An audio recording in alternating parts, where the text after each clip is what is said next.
Hi friends, नमस्कार। आज हम लोग चर्चा करेंगे किडनी फेल्योर के बारे में। बेसिकली दो टाइप के किडनी फेल्योर्स होते हैं। एक तो होता है एक्यूट किडनी फेल्योर, यानी कि जो all of sudden kidney failure होता है और वो जनरली रिवर्सिबल होता है, यानी कि वो बिल्कुल ठीक हो जाता है, तो उसको हम कहते हैं एक्यूट किडनी फेल्योर। और दूसरा जो होता है क्रोनिक किडनी फेल्योर, यानी कि जिसमें किडनी को फेल होने में बहुत लंबा समय लगता है, उसको हम कहते हैं क्रोनिक किडनी फेल्योर। और जो जनरली रिवर्सिबल नहीं होता, यानी कि जिसमें किडनी जनरली ठीक नहीं होती है, उसको हम कहते हैं क्रोनिक किडनी फेल्योर। हमारे शरीर में दो किडनीज होती हैं। बैक साइड में बीन्स के शेप की दो किडनीज हमारे बैक साइड में रिब्स के नीचे होती हैं।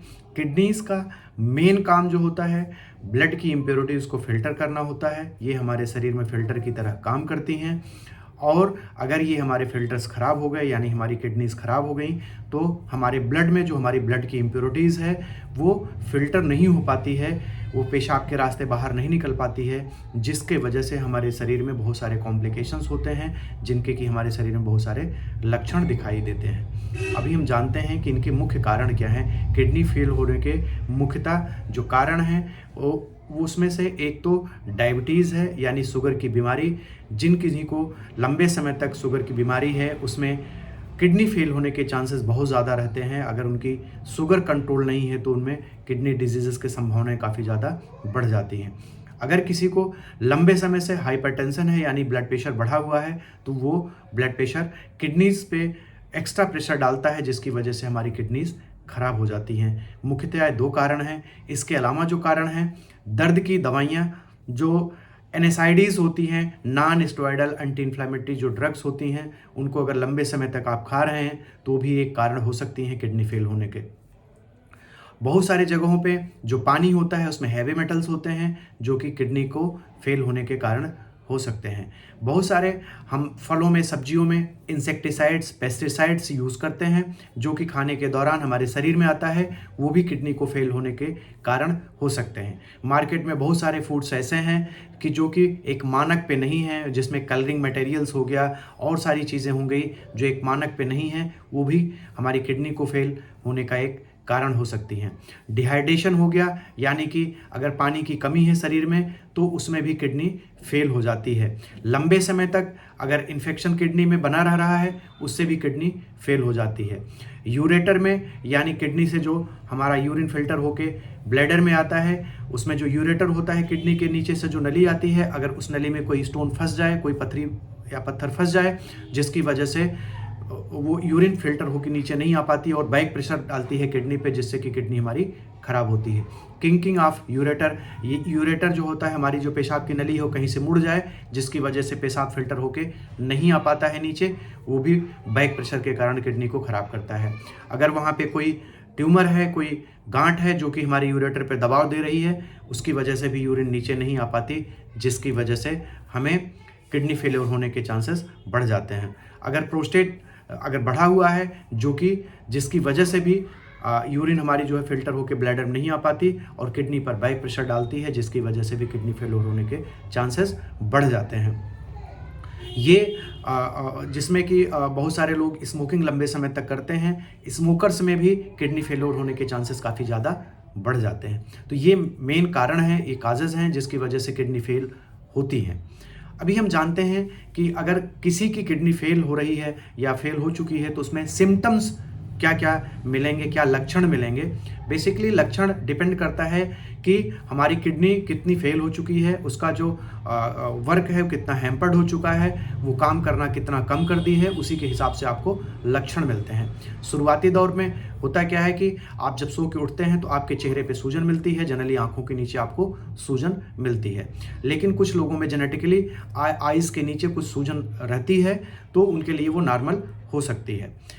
जनरली फेस में पफिनेस या स्वेलिंग होती है जब आप सो के उठते हैं आंखों के नीचे। उसके बाद आप पेशाब जब करते हैं तो पेशाब करने जाते हैं तो यूरिन में झाग बहुत ज़्यादा आता है। झाग इसलिए आता है कि वो प्रोटीन जो होती है फिल्टर होकर यूरिन के साथ निकलती है, जो कि फ्रॉथ बनाती है, जो कि झाग बनाती है। तो एक तो ये हो गया कि आपको बहुत ज़्यादा झाग आता है पेशाब में। पेशाब आपका बहुत ज़्यादा भी आ सकता है और बहुत कम भी हो सकता है पेशाब। उसके बाद क्या होता है, आपको सूजन आ जाती है शरीर में, पिटिंग एडिमा बन जाता है, मतलब पैरों में, हाथ में, एक्सट्रीमिटीज़ में आप दबाते हैं तो वहाँ गड्ढे बन जाते हैं उस सूजन पे, उसको कहते हैं पिटिंग एडिमा। तो ये पिटिंग एडिमा भी हो जाता है किडनी फेल्योर्स में। वो इसलिए होता है कि हमारी जब हमारे बॉडी के अंदर से जब फ्लूइड जो है नहीं निकल पाता, तो शरीर में हमारे वो फ्लूइड इकट्ठा होता रहता है, जिसकी वजह से स्वेलिंग हो जाती है। हमारी किडनी इलेक्ट्रोलाइट्स को बैलेंस रखने में मदद करती है। हमारी किडनी फेल होने के बाद होता क्या है कि इलेक्ट्रोलाइट इम्बैलेंस हो जाता है, सोडियम पोटेशियम का लेवल जो है वो ख़राब हो जाता है, गड़बड़ हो जाता है, जिसकी वजह से भी आपके शरीर में सिम्टम मिलते हैं। आपके शरीर में यूरिया क्रिएटिनिन बढ़ जाता है, चूँकि यूरिया क्रिएटिनिन वेस्ट प्रोडक्ट हैं जो कि मेनली किडनी फिल्टर करती है। वो शरीर में यूरिया क्रिएटिनिन बढ़ने की वजह से आपके शरीर में बहुत सारे और लक्षण देखने को मिलते हैं। ये यूरिया क्रिएटिनिन बढ़ के करते क्या हैं कि आपके शरीर में इचिंग करते हैं, मतलब कि आपके शरीर में खुजली होती है, लगभग ड्राई इचिंग होती रहती है, रेस्टलेसनेस रहता है, आपको नींद नहीं आती रात को, नौजिया वोमिटिंग जैसा महसूस होता रहता है, आपको उल्टी जैसा आपको महसूस होता रहता है।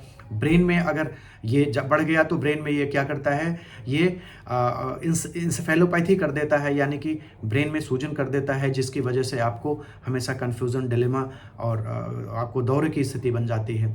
ये हार्ट में सूजन क्रिएट कर देता है, जिसको पेरिकार्डाइटिस कहते हैं, जिससे कि हार्ट के लक्षण आपको मिलते हैं, हार्ट डिजीज़ के लक्षण आपको मिलते हैं। आप चलते हैं तो सांस आपकी फूलती है, वो इसलिए कि फ्लूइड जो होता है फेफड़ों में भी इकट्ठा होने लगता है, जिसकी वजह से आपको ब्रीदिंग में डिफ़िकल्टी होती है। बेसिकली किडनी का एक काम और है, वो इरिथ्रोपोइटिन नाम के एक हार्मोन बनाता है जो कि ब्लड फॉर्मेशन में हेल्प करता है, जो हीमोग्लोबिन फॉर्मेशन में हेल्प करता है।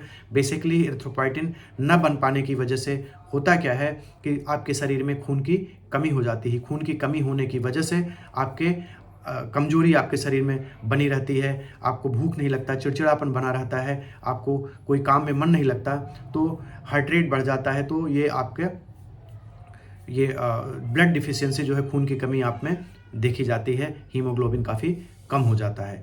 आपके शरीर में इलेक्ट्रोलाइट्स भी इम्बैलेंस हो जाते हैं, जिसकी वजह से आपको बहुत सारी परेशानियां और मिलती हैं। तो देखिए, ये सब बहुत सारे लक्षण रहे जिनकी वजह से आपको दिक्कतें होती हैं, जिसकी वजह से आप पहचान पाते हैं कि हमारी किडनी फेल हो गई है। बेसिकली अभी हम करते हैं ट्रीटमेंट की चर्चा करते हैं। ट्रीटमेंट क्या है? बेसिकली ट्रीटमेंट की अगर हम बात करते हैं, ट्रीटमेंट में अगर एक्यूट किडनी फेल्योर है तो acute kidney failure generally dehydration में होता है, सीवियर डिहाइड्रेशन, जैसे किसी को लूज मोशन या वोमिटिंग हो गई तो उसमें डिहाइड्रेशन होता है, तो उसमें टेम्प्रोरी रूप से यूरिया क्रिएटिनिन बढ़ जाता है। और जब हाइड्रेट हो जाते हैं आप, प्रॉपर्ली आपको हाइड्रेट कर दिया जाता है, तो जनरली धीरे धीरे करके यूरिया क्रिएटिनिन नॉर्मल हो जाता है, यानी आपकी किडनी जो फेल हो रही थी वो नॉर्मल अपना काम रिज्यूम कर लेती है, ठीक हो जाती है। जनरली होता क्या है कि अगर आपको सेप्सिस हो गया है, यानी कि सीवियर इन्फेक्शन हो गया है, जिसकी वजह से किडनी में यूरिया क्रिएटिनिन बढ़ गया है, यानी कि किडनी फेल्योर होने लगी है, इन्फेक्शन करेक्ट होने के बाद किडनी आपका प्रॉपर काम करने लगती है और आपकी किडनी ठीक हो जाती है। तो ये रिवर्सिबल किडनी डिजीज़ हैं। कई बार आपको हाइपोटेंशन हो जाता है, यानी ब्लड प्रेशर का लेवल काफ़ी कम हो जाता है, तो उसमें भी किडनी फेल होने लगती है। जब ब्लड प्रेशर आपका नॉर्मल हो जाता है तो किडनी आपकी ठीक हो जाती है, यानी अपने काम को ठीक ठाक से करने लगती है, जो कि रिवर्सिबल होती है, यानी कि ठीक हो जाती है। तो ये एक हमारे एक्यूट किडनी फेल्योर में जो कॉजेज़ हैं और वो उसके रिवर्सिबिलिटी के बारे में ये। इसके बाद होता क्या है, क्रोनिक डिजीज़ जो है किडनी, यानी कि क्रोनिक किडनी फेल्योर जो होता है वो जनरली डायबिटीज़ में होता है, यानी शुगर की बीमारियों में होता है। लंबे समय तक अगर आपकी शुगर कंट्रोल में नहीं है तो आपको क्रोनिक किडनी डिजीज़ हो जाएगा। लंबे समय तक आपका हाइपरटेंशन है, यानी ब्लड प्रेशर बढ़ा हुआ है, तो उसमें क्रोनिक किडनी डिजीज़ होती है। जनरली ये रिवर्सिबल नहीं होती है, यानी ये पलट के ठीक नहीं होती है किडनी, यानी खराब होती चली जाती है और अंत में ये खराब ही हो जाती है। तो ऐसे कंडीशन में क्या होता है कि वो किडनी जब बिल्कुल ख़राब हो जाती है तो उसमें जनरली किडनी ट्रांसप्लांट ही एक उसका ऑप्शन होता है।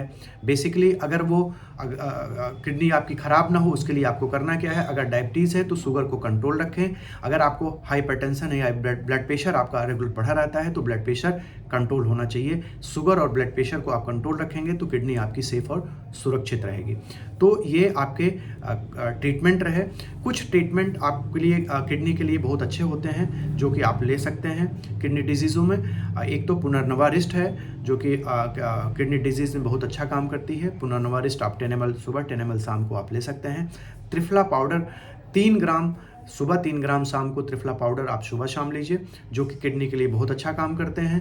तो ये रहा हमारा ट्रीटमेंट। और अगर आपको कोई किडनी डिजीज़ से संबंधित कोई आपको परेशानी लग रही है तो आप तुरंत अपने डॉक्टर से कंसल्ट करें। एनुअली अपने बॉडी का पूरा चेकअप कराएं, जिसमें आपका एक अल्ट्रासाउंड हो गया, यूरिन का रूटीन हो गया, जिसमें ये पता चलेगा कि आपकी यूरिन में कोई प्रोटीन तो नहीं जा रही है, या यानी कि आपकी किडनीज प्रॉपर काम कर रही हैं कि नहीं कर रही। किडनी फंक्शन टेस्ट होता है जिसमें यूरिया क्रिएटिनिन इलेक्ट्रोलाइट्स होते हैं, उससे आपको पता चलता है कि आपकी किडनी प्रॉपर काम कर रही है कि नहीं कर रही है।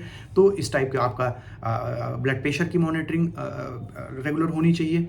और आप अपना डायबिटीज़ है तो डायबिटीज़ की मॉनिटरिंग करते रहें रेगुलर। तो इन सब चीज़ों से आप किडनी डिजीज़ से बच सकते हैं। तो आज का हमारा टॉपिक यहीं पे समाप्त होता है। हमें ये आशा और उम्मीद है कि इससे आप लोगों को नॉलेज मिला होगा। अगर आपको ये वीडियो अच्छा लगा है तो इसको और शेयर करिए ताकि लोगों को इससे बेनिफिट हो सके। और अगर आप नए हैं चैनल पे तो हमारे चैनल को आप सब्सक्राइब करें। और अगर आप को कोई क्वेरी है, आपको कोई जानकारी लेनी है तो आप इनबॉक्स में मैसेज कर सकते हैं। Thank you so much.